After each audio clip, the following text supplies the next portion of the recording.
Now, hi.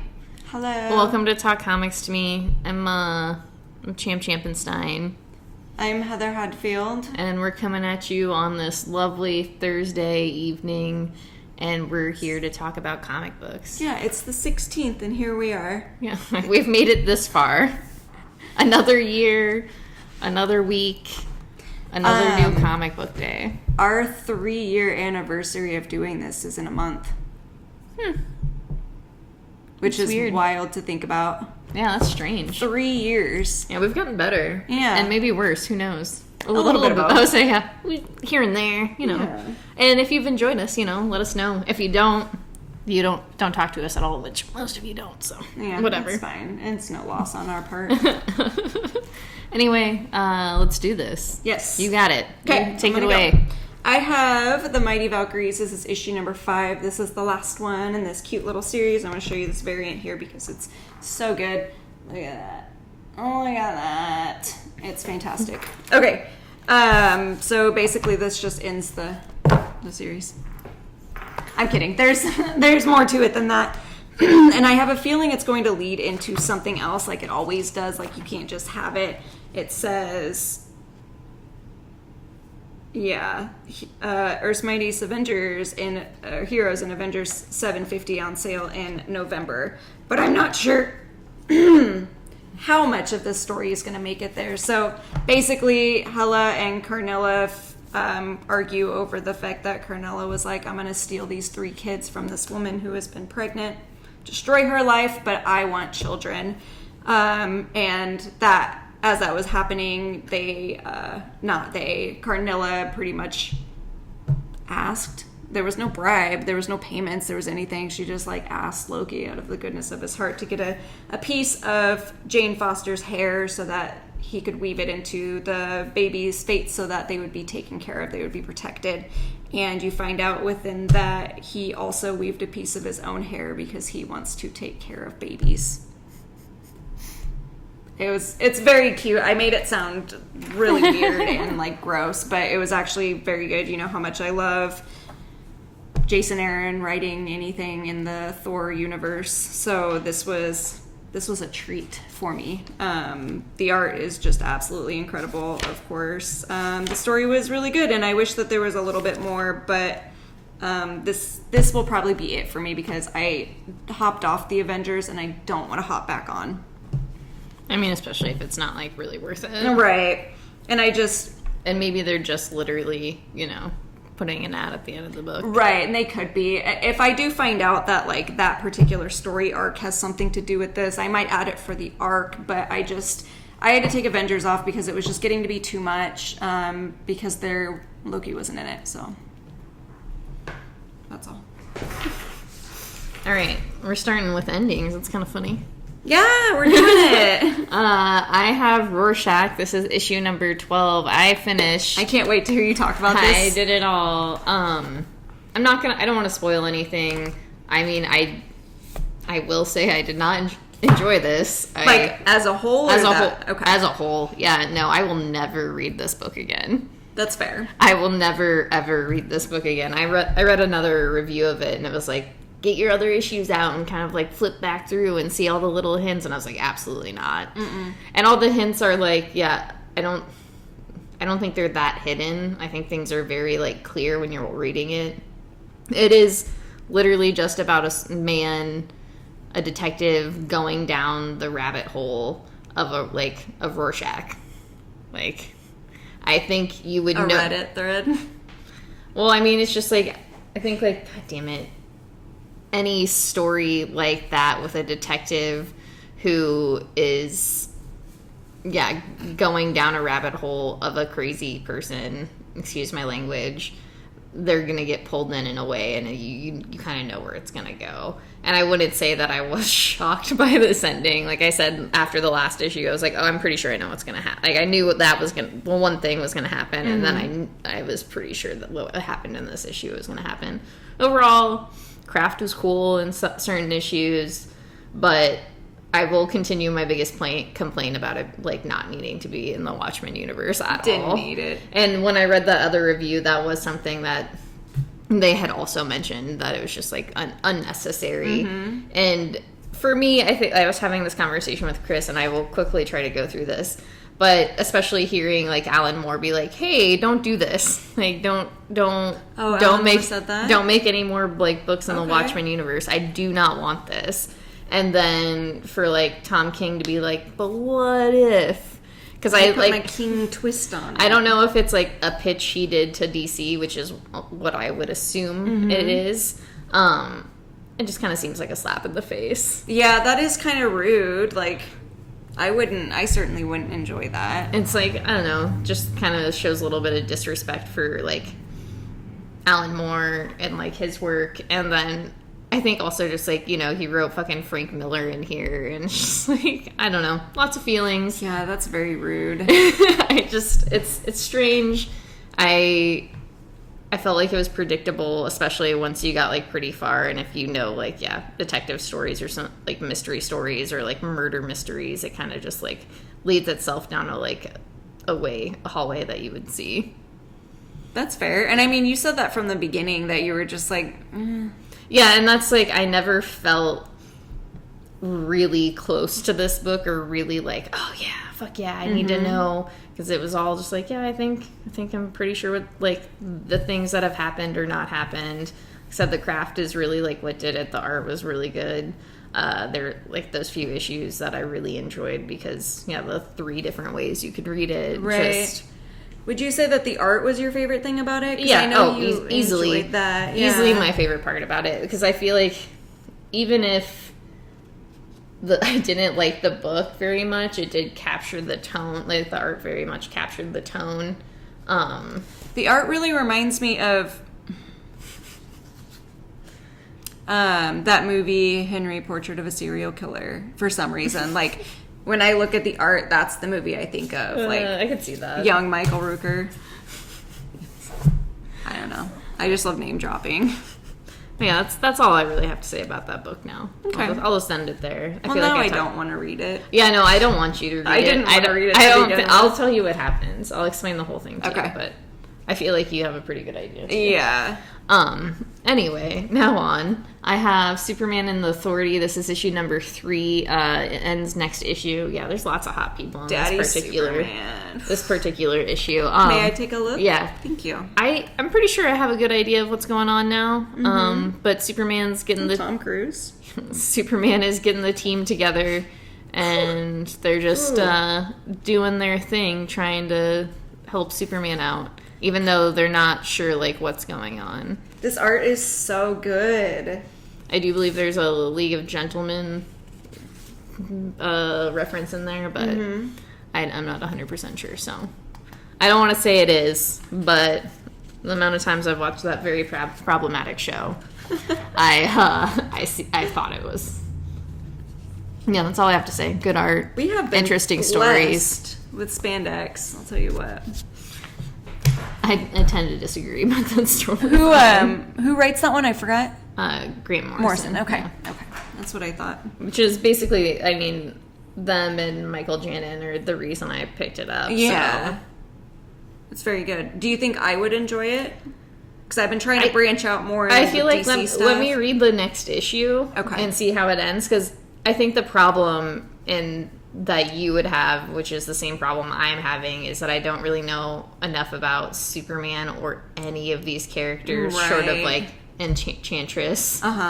Like, so it is hard for me to be like, oh yeah, you would love it, because it's like you don't know these characters. So it's like I think Grant Morrison does a really good job of like inserting, those aspects of those characters, and that I don't have full awareness of them, so I'm losing like that aspect of it for sure. I think that's the most frustrating thing for like me right now is, like I said, I'm trying to like branch out more within the DC universe, but like I don't know where to do it, because I just don't know anything about certain DC characters. And it's like it's different in a sense than like the Marvel books, because like at least I know who the characters are. I don't know their stories necessarily, but I can hop onto any random book because I know who the character is. Well, and all of these characters are, just like C and D characters, Right, like people you right. don't necessarily ever really see in a book. So, and yeah, I've never read The Authority, so I don't get that aspect of it. I just, yeah, like hot Superman, I guess. Yeah, I mean, that's honestly what piqued my interest, but I think like maybe you should just read it, see if you do like it. I don't like Grant Morrison is always pretty good at writing. yeah, you know? I've enjoyed all of the stories they've written that I've read. That was the only reason I didn't get it, was because I was like, I don't know anything about Superman or the Authority. I don't know shit about this man. Which I think is, kind of important, but maybe not. Right. Maybe not. Maybe not. And I think I do know enough about Superman where, like, this issue, I was like, okay, I think I know what's happening a little bit more. You have, like, a tenuous grasp on Yeah. it, right? It's like, but I don't know, really. Okay. All right. Now, I had Heather read this. We did just read. I said we. We both read it. I just read this book. Heather read it out loud to me and showed me the pictures. I did read it out loud, kind of. I was murmuring as I was reading it. This is Dead Cells. This is God damn it. Oh, Lord. Book by Mark Wagner. He is a dude out of Sioux Falls, South Dakota, one of our regulars. Chris I was gonna say Coos. Name drop, dude. I think it's soft punk dad on Instagram, but he is getting off Instagram, so don't go looking for him. He gave this to me, and I was very, very touched. It meant a lot. But I'm really glad. I loved the shit out of this. Like, yeah, it was really, really, like, poignant, quick to the point, and the art was just so good. Like, but wait till you feel the pages. Yeah, if you have a chance to go to Sioux Falls, South Dakota, and find a printing of this book, I should have asked Chris. It's 100% worth it. The pages feel great. I just love like the panels and the colors and just like everything about this book was really cool. I'm really glad I got it. Yeah, it's I just realized that the color or the pages are kind of like a tan. Mm-hmm. Is it tan? Yeah, so that really dulls the colors, and I think that's so cool. It was very good. I think the art is just he drew it and colored it, right? Yeah, I brilliant. He did put it in the back. There was a little after this. Yeah. I didn't even see that page. But yeah, this comic was created between October 2020 and April 2021, drawn entirely on a 9.7-inch iPad. Mark does not claim to know much about cellular biology. Any scientific inaccuracies should be chalked up to an apathetic and idiotic cartoonist. So it was a really fun book. And Chris, if we just butchered the shit out of your last name, sorry, brah. We should both pronounce it differently. Coos and Cows. Couscous. It's like couscous, but the food's so nice they named it twice. Except for you just say it differently. Okay, sorry. We're gonna be talking about comics. This is Primordial. This is issue number 1. This is about the space program in the 1950s and 60s and Abel and Baker. Yeah, Abel and Baker. The monkeys that they sent into outer space, they never came back. But what if they went somewhere else? Yeah, and this is done by Jeff Lemire and Andrea Sorrentino, and Dave Stewart does the colors. And that is like one of the things that sold this to me, because I was like, yeah, but this is the same team that did Gideon Falls, but the art is just, once again, so phenomenal in this book. Like, just so good. When I was like thinking about whether or not I wanted to add it, because I do remember this now, I said, oh, okay, so Gideon Falls, but in space. Which isn't the case at all. That's not what it is. It's just the team that worked on Gideon Falls working on this. And, we love Gideon Falls, and this page just blew my mind. Yeah, no, they're really great pages. Once again, the art's so good. The colors are, like, really, really vibrant. Yeah. And match so well. And also, like, dull in places that they need to be dull. But, yeah, I don't want to talk about the story too much, just because it's... Right. Like, there's a lot of twists and turns, even within the first issue, but I believe this is a 5-issue series, so... Yes, it is. If you like Jeff Lemire... Definitely, because he's just rewriting history. It's awesome. I know, it is really, really good. That was one of the things after I finished this book. I was like, It's like, damn, this dude always can, for the most part, write a really good story. Yeah. I don't think I have read a book of his that I have not liked. All of them that I've read personally. I know you. I'm not going to go on a Descender rant. You have reservations about that, but every Jeff Lemire book that I have read, I have absolutely just loved because they've all been so different. Yeah, I think like I wouldn't say that I did not like Descender, but after a point, which Jeff Lemire does talk about in the author's note of the very last of Descender, it did hit like where it just felt like the story wasn't doing anything. Right. So it's like I did enjoy the beginning of that book, and then I like just kind of stuck it out. But I just like, yeah, I think that's why it took me so long to get back into a Jeff Lemire book, is just because I felt so burned by like reading so much of Descender and not enjoying it, and then reading the author's note of the last issue and finding out like basically kind of where I stopped off reading that book is when they realized they weren't really going the direction they wanted to go. So it was one of those things where I was like, well, fuck you guys. Dang, that's a pretty brutal burn. Did you happen to, I know that this was around the time when you had those feelings, but did you read at all Ascender? No. No? Okay. No. I didn't think so. It did very much cross my mind, but then I was like, I'm going to have to finish Descender. And I don't think I can do that. Because I don't honestly think I can do that. I don't, and maybe I could, but I think I'd have to give it like more years. Yeah, I have heard from several different people who have read both of them that Ascender is just magnificent. Yeah, well, and I know people who really love Descender too, which is like 100% fair. Like, it's not a bad book. I think I just hit a point where I was just done with it. It's like you can only watch like a robot dog go around a planet so many times, like, I guess. Talk about your book. Okay. I have... You do it now. Batman Urban Legends. This is issue number 7. This starts a whole new round of stories. There are featuring sagas from the futures of Batman Beyond, Future State, Batman 666, and DC 1 Million. The only creator in here that I knew straight away was Tim Seeley, who does the Batman 666 one. The other names and stuff do look familiar. I just can't think of what I would know them from. So I didn't really know what was going on in any of these stories, but I am, as with like the first arc, I guess, interested enough that I am going to keep reading it, because I think this is a good way to just get like short bits of stories without like committing fully to the series. Yeah. If it wasn't like an $8 book. Right. I did like the first story the most, even though I liked the art in it the least. Okay.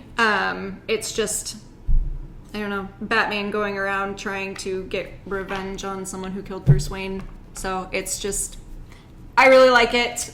This cover is just beautiful. I just like the ideas of like a little anthology of Batman stories, DC, whatever. Yeah, no, I'm not knocking it, but yeah, just $8. It really is, especially now at this point, because again, like I said, I don't know like really any of the people creating it. I before was invested because there were several people that I wanted to read from, but in this one, it's interesting.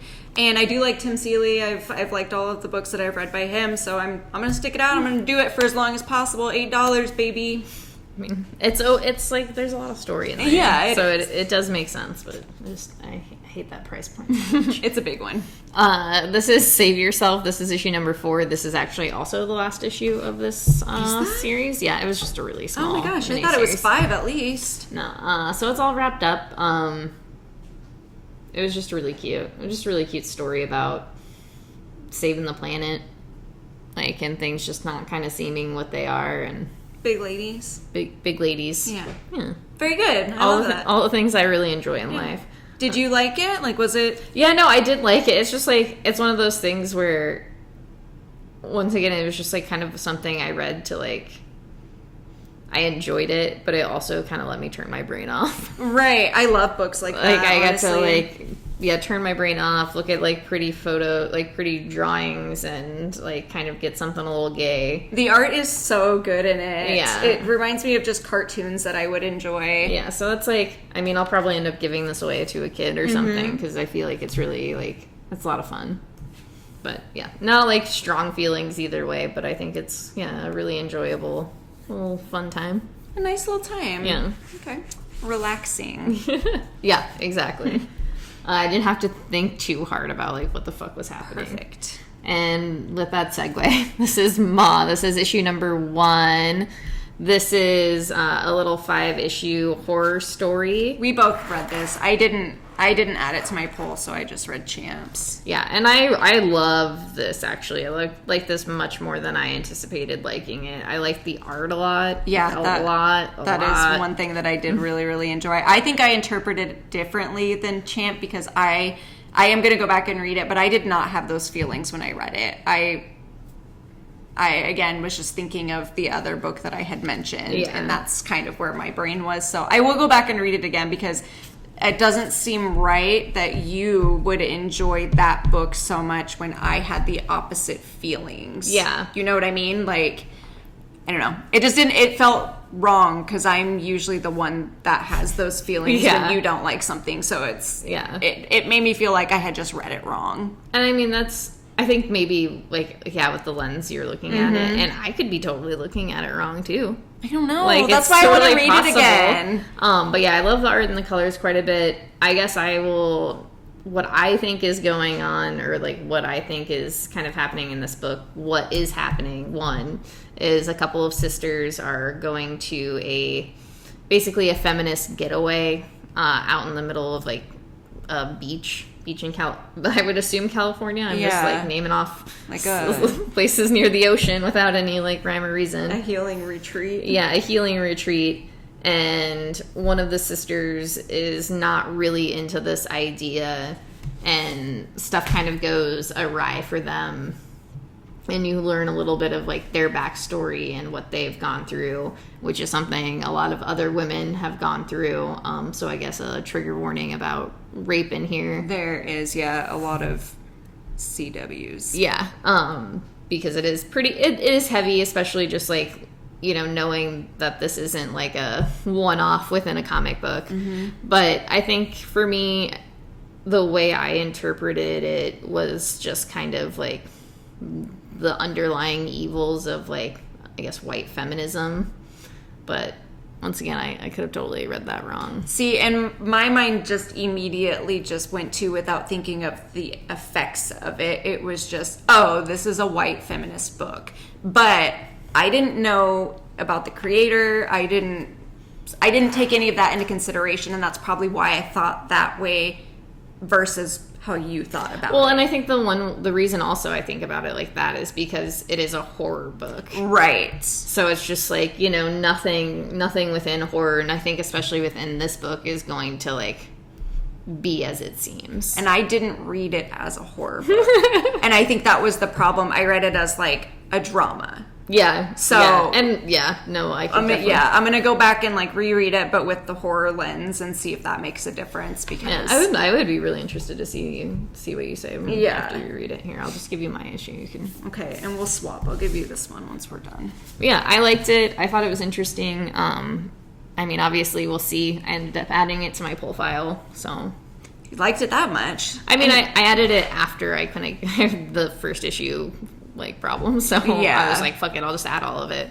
Plus it's 5 issues. Yeah, I was gonna say it's not very much. And I read 12 issues of a book I absolutely hated, so at least 2 books that I hate, I'm almost gonna read 12 issues of. And we did 6 of Female Furies. Yeah. So And I still think about that book and sometimes. 5 issues of Man-Eaters.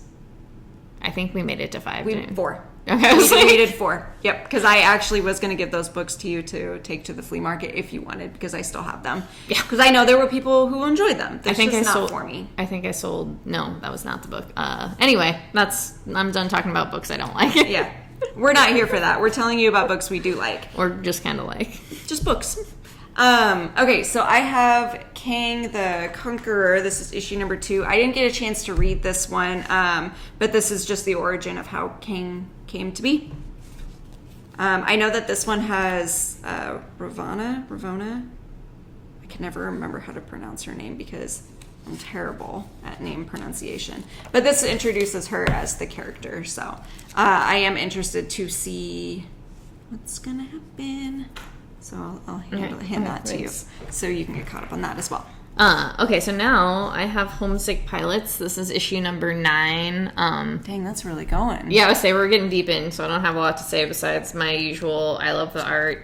I do really like where the story's going. Like, I know, like once you were kind of on the fence about it for a minute. I was on the fence, but I like what they're saying. I like the story. I like the depth of the characters. Like, it's really like, considering it's like, I know 9 issues is like a decent amount, but it's also only 9 issues, and I just feel like I'm getting such a good grasp on like who these people are. And one of the characters in this issue was just being so kind of unlike themselves, and I was like, damn dude, like that fucking sucks. Like, why are you being such an asshole? And then there's just like, there is way more to like that aspect, and I think it's really great. I love really solid character development. I don't know, I think you can always tell like when a writer is good or not, just depending on how many issues they can take you to that point. Yeah. So that's really cool. I'm glad that you're enjoying it again, because wasn't it only supposed to be like that first 5 issues? No, I think it was definitely supposed to be like at least more than the 5 issue. Okay. It's just interesting. I really like, the art is so good. That is probably a huge seller, but I do like, it's just a nice little, it's like a good little ghost story, like also involving like giant mechs. So it's like an interesting like combination. Yeah. Very good. Okay, you ready? Yeah, let's do it. Just blowing through it. Okay, we have 7 Secrets. This is issue number 12. This is also one that's pretty far in, so we won't go too into detail, but in here you get a little bit of the background on why Amen is the bad boy that he is, among other things that happen. And it's like that conversation that Champ and I have had many, many times. Which side is the good side and which side is actually the bad? Yeah. It's all a matter of your perception, I guess. Yeah, and I mean, in here, hopefully we'll find out more, but it is very much in this convoluted space right now where you're just kind of trying to figure out who's doing the right thing and or what reasons are they doing what they believe the right thing is. And what is the right thing? Yeah, that is a constant question in anybody's life, I feel like. I gotta say, I did really, really enjoy the little Amen's history and stuff, and just, I don't know. I feel like you get to know him better as a character, and I like that it's not just him ruthlessly doing stuff because he can. It's like, there's a reason, albeit a pretty poor reason, but there's reasons for what he does. Yeah, I think, like I said to you, it's just like my only thing about this issue was like that it was oddly anticlimactic, and I don't know why I felt that way, but when I finished it, I was just like... And there was some stuff that was supposed to be pretty big in it, but I felt the same way. I was just like very... not satisfied. Yeah, there was something coming out of that where it's like, okay, well, it's fine. Like, I still like this book. I still like the art, like, obviously is so good. But yeah, something about this issue wasn't, like, hitting me the right way. It just made me feel like when you really want authentic Mexican food, but it's 2:00 in the morning, so you have to get Taco Bell. I really hate Taco Bell, so I don't think that's the best comparison, but I do too. But I understand what you were getting at there. I've had to do that so many times, and it's just like you eat it and you're like, but that wasn't what I wanted. Anyway. And now I feel like garbage. Yeah, exactly. And I'm going to be on the toilet for the next 2 weeks. Okay. I have Marauders. This is issue number 24. I'm not sure if this is segueing into like the next story arc or what, but basically this is about they're on the planet Araco. Yeah, Araco. They're on this planet. There is a rogue mercenary type guy. They compared him to Han Solo. I don't know. His name is Eden... God, I just had it. Eden Rixlow. And he is searching for Emma Frost because previously she had manipulated him so that she could steal his ship. So he is trying to find her to steal his ship back because he can only remember her.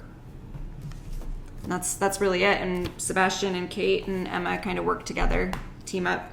There's a really funny thing in here where Eden's like, oh, I'm gonna fucking shoot you with my gun, and Sebastian's like, you might not want to do that because they will get you back. I just thought it was really funny because he learned his lesson. Always leave a note. Mm-hmm. That's why I always leave a note. I have Batman 89. This is issue number 2. This is just kind of a continuation of Batman. If the story came between the Batmans, Batman and Batman Returns. Mm-hmm.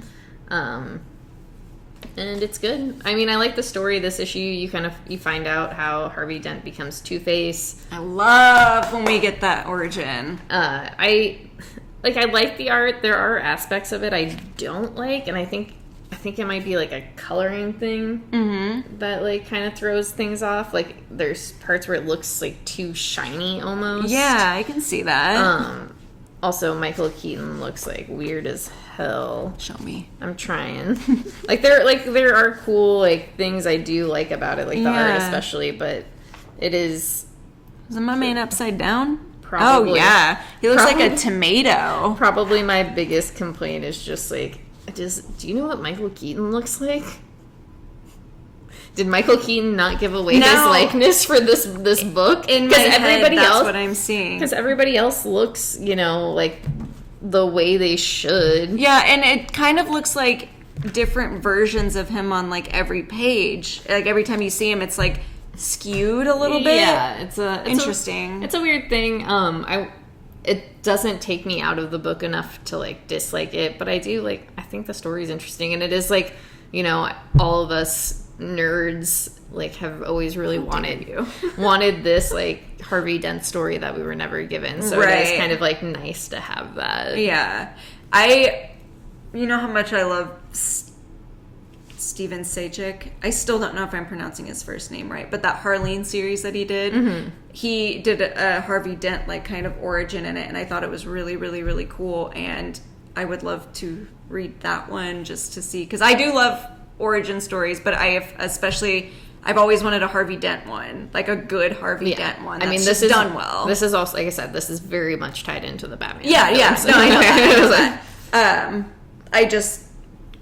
I loved the movies, and so I would love to read that. I don't know why I didn't add that one. It was probably during that period where I just kept forgetting that DC Connect was coming out. I missed a lot of books. Yeah, and I mean, in this one, I almost missed completely too. Like I had kept looking and looking and looking and hadn't seen it pop up on previews. So I was just like, fuck, is this ever coming out? Yeah. And then finally it was there, and then it was out in 2 weeks, and I was like, well, what the fuck? I remember that. Yeah, I remember that. How did this happen? Yeah, we got the preview or whatever or something weird like that, like in issue 0 or something. Yeah, very strange. But I didn't add it. That's what I was getting at. All right, so this is Wynd. This is issue number 10. This is the end of this little book 2, as they say. Mm-hmm. And our boy Wynd is finding out a lot of stuff about themselves. I absolutely...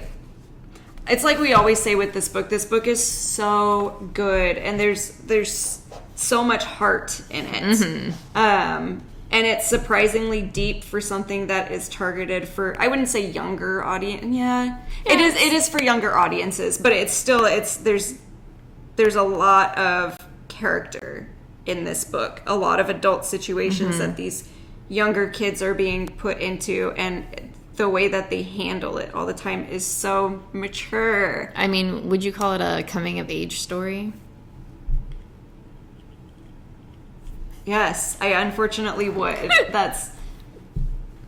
I almost just lost my cool. Sorry, that was an inside joke we should probably not do on a podcast. Yeah, because then I would have to explain it, and it just makes me sound like an asshole. But yes, no, we are assholes. Let's be real here. Yes. So this is, I don't know, I guess kind of kicking off the war between the vampires and the fairies. Is what and possibly humans. Yeah, that's kind of what it's coming down to. Yeah, but you better have made it, Patrick. We were stalling as long as possible because we needed you to be here. Also, I just feel like we haven't done this in a while. I miss you. But yes, this was the end of the second book. The third one is starting up in 2022, and it's called The Throne in the Sky, which I absolutely love. I just thought that was super cute. So, yeah, Wynd, definitely worth reading. Yeah, 100%. I think, and you have like a few months to catch up, so it's totally worth it. I don't know, yeah. If you like YA stuff, definitely, and even, I hate YA stuff most of the time. I love it. Even though I have talked about 2 YA books this week. I do love this a lot. And all the issues are oversized. They're about 52 pages, if I'm remembering correctly. Mm-hmm. It's not something where it's like a slog to read through, but you are getting like 100% your money's worth and a very, very full story within an issue. It's I like YA, but I like reading it mainly because I'm like, I wish that this kind of stuff had been around when I was younger. Mm-hmm. It's very good. I love it. It just makes me so emotional every single time. And all the characters are just brilliant. Yeah, I do like all the characters, even that little shit, Yorick. Yorick, my baby! He is a little shit, but he is a little shit who's trying. Yeah. Okay. I'm going to talk about Black Widow just briefly. Look at that. So the cover's great. Yeah, it's fantastic. I still really enjoyed this series a lot, but I do have some complaints. I won't issue them today because they're not important to the story. But this issue, Yelena and Natasha are on the hunt for a set of twins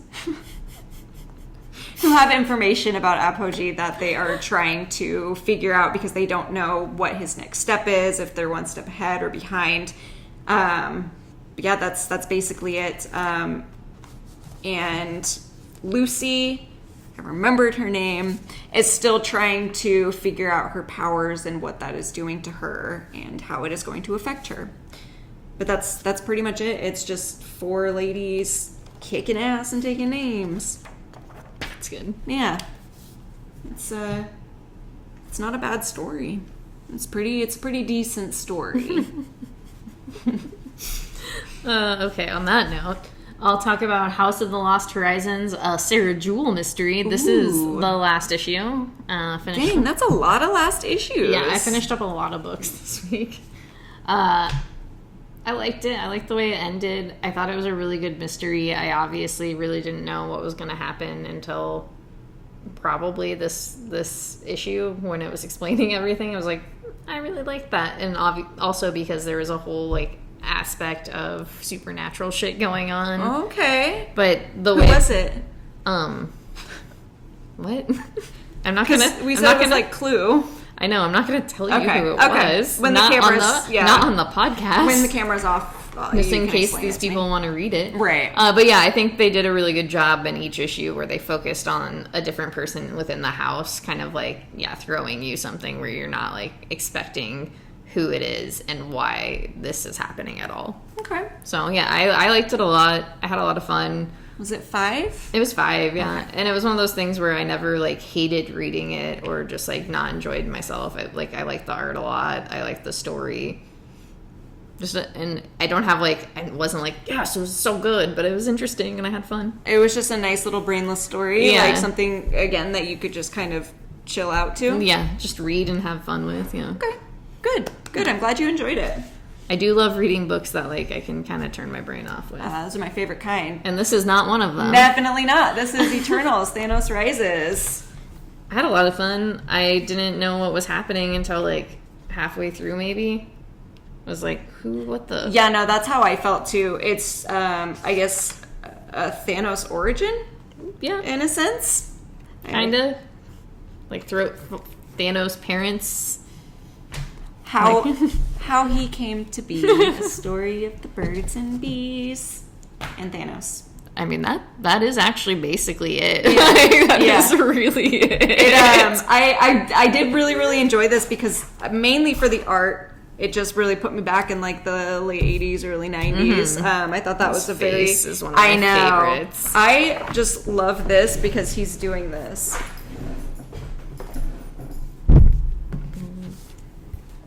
Can you compare the two? Sorry. Here you guys go. I love it. The stance was really good. Wait, that's mine. Wait, no, that's yours. No, that's mine. There's a lot of really good hair in here. I suggest picking it up just for that. But yeah, I just thought it's a very nice introduction to Thanos, but you also get, obviously, a little bit of the Eternals, too, and how they work together. Yeah. So. Or not. Or not. It's a nice little one-shot.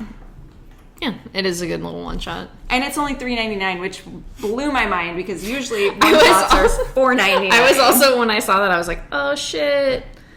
I'm going to be Thanos for Halloween, but just this Thanos. Just standing? Yeah. Just standing Thanos. It's so good. Okay, I'm going to talk about this book real fast. Which one? Oh, yeah, okay. I do have one more before trial. Is there naughties in there? Naughty words? No, in this, maybe. Does she say dickhead? She does not. Okay. Actually, the dialogue in this one was not too bad. Okay. Right. This is Beyond the Breach. This is issue number 3. Yeah, if you have been listening the past couple of months and I've talked about this book, I've talked about how bad the dialogue is. This was the first issue where I did not feel just like completely off-put by the dialogue and the things that they were saying. You're kind of figuring out like what has happened, who this like Wizard Man Samuel is, and Wizard Man Samuel. I love that. You're just getting all of the little pieces, and I don't know. It's not like I didn't like the first couple issues, but I did not like them, and I did like this more. Yeah, and I think like we had talked about, it was strictly the dialogue. It was just the way that main character spoke. Yeah, it was like very not fun for me. Yeah. So it did like back off on that for me in this issue, but maybe he heard.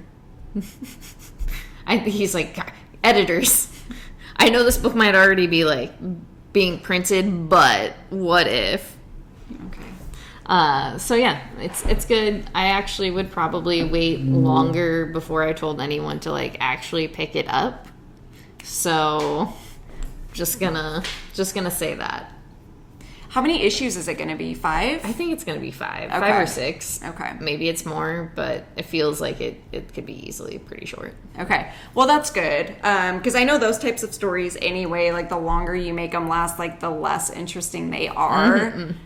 Because that is the plot of it was cool. Like, I like the idea of it, but again, it was just, that. Well, and it's like, I like Samuel, like the wizard guy, but I don't really like Dougie, the kid, or I can't remember the main character's name, or the lady character very much. I didn't like her either, and I think I only read that first issue. Yeah, I instantly did not like her, and it wasn't just because of the way that she spoke, it was just her demeanor in general. Like, I just thought that she was very naive and immature.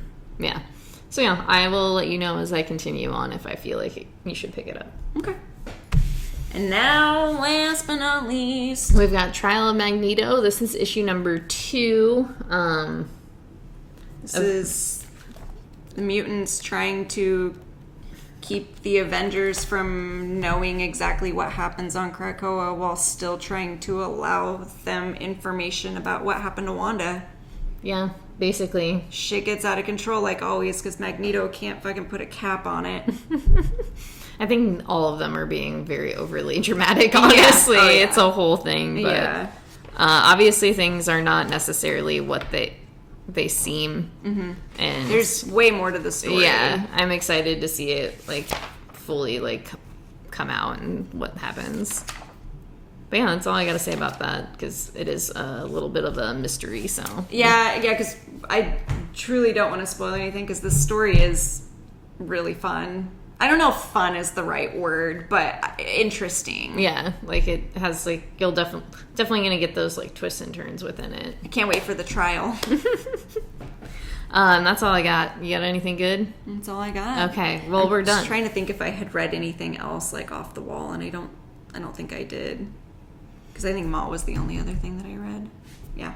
All right, that's it. We did it all. So as always, go support your local comic book stores. Go buy some comics. Go support your local libraries. Support your friends. kiss your friends if they're okay with it. If not, just like ask permission before you do it. Don't just go in for the kill that's rude. just give them a high five, maybe a hug. Tell them, if nothing else, just tell them you love them, because it's important every day to let those people know. And that is all I have. So we will see you on the flippity flip. Thanks, Patrick. We love you. Bye. We love you.